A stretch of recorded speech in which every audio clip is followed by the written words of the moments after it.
Now sin has entered the world, and God said when sin enters the world, the day you eat of this tree, the way he described it, you shall surely die.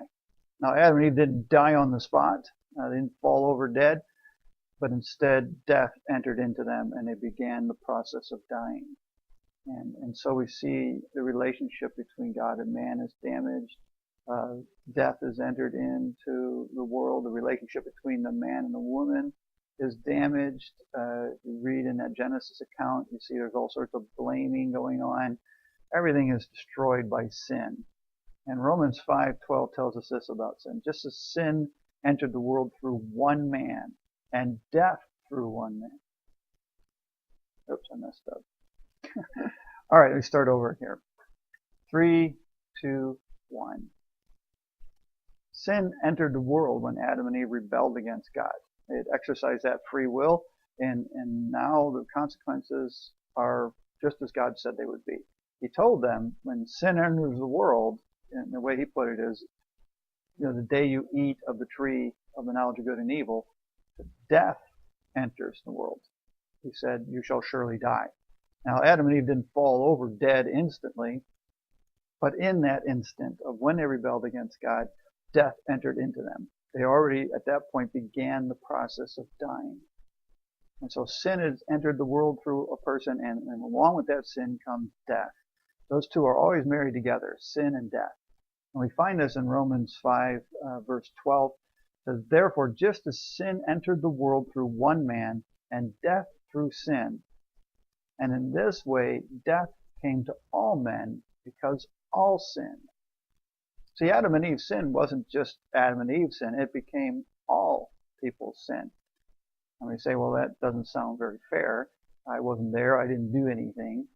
But what happened is when Adam and Eve sinned, it changed them in their very essence.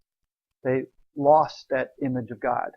Now, they kept parts of the image of God, but one thing they lost in that image of God is God's holiness. So now every human being that's born after Adam and Eve, which since they were the first human beings would be every human being, every human being is born into a broken relationship between God and man. Every human being is born with this defect called sin. Now there's a word for this in theology. It's called original sin. But this term can be a little misleading because we might think, well, the original sin is the first sin ever. But that's not what the term really means. It means sin in our origin. It's sin in us. And maybe a good way of thinking of it as our spiritual DNA. We know that our physical DNA really controls our attributes, whether you're going to be tall or short, whether you be wide or skinny, whether you have brown hair or blonde hair or blue eyes or green eyes. All that is wired into your physical DNA. And you get that from your parents. And if you're not happy about your physical DNA, take it up with your parents. You had no control over it. You weren't given choices. And of course, they really weren't either. It just is handed down from one to the next. Well, spiritual DNA works much the same way. Your parents handed something down to you. And we can tell this is true of every human being. You're sinners. And when two sinners come together and reproduce, the output is another sinner. So Adam and Eve became sinners, and that was their spiritual situation. And now when they have children, they carry on through their spiritual DNA, their original sin, a sin in their origin, and sinners are born to them. And that just continues through the ages, through the generations, right down to and including us. We are not born as God's children. A lot of people think we are. I mean, we are God's children in the sense that we're part of His creation, and all human beings belong to Him. But we're not in a good relationship with God when we're born into this world. Instead, the Bible tells us we're born as God's enemies. Now, that's not something people really want to hear, and many people argue with. They think we're all God's children, or look at a baby and see, look how innocent this baby is. How could you say that this baby's a sinner? What did this baby ever do? That's a really important point about sin in our origin. Our original sin isn't about what we do. It's about what we are. Sin is in our spiritual DNA. And because anything and anyone who's infected by sin is separated from God, we're not born his children. We're not born his friends. We're not born into a good relationship with him, but instead we're born his enemies. We're born apart from him.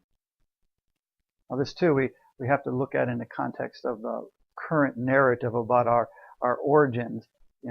Darwinism would tell us that we're born with a clean slate. We're born, without any guilt or shame or sin. Those are just old-fashioned ideas, and that we're born with a free will, and our life is made up of all the choices that we make.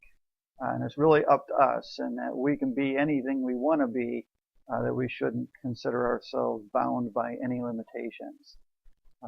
But God's Word tells us something very different. It tells us that we're born sinful. And wherever there's sin, there's going to be limitations. Wherever there's sin, there's going to be destruction. Wherever there's sin, things are not going to work out harmoniously. There's going to be bad choices. There's going to be conflict. There's going to be selfishness and self-centeredness. And we're not going to be able to achieve what we want to achieve because sin is always working against us and working against others. We're not born God's children. We're born children of wrath, subject to destruction. That's the reality of the relationship that we're born into. That's the reality of original sin.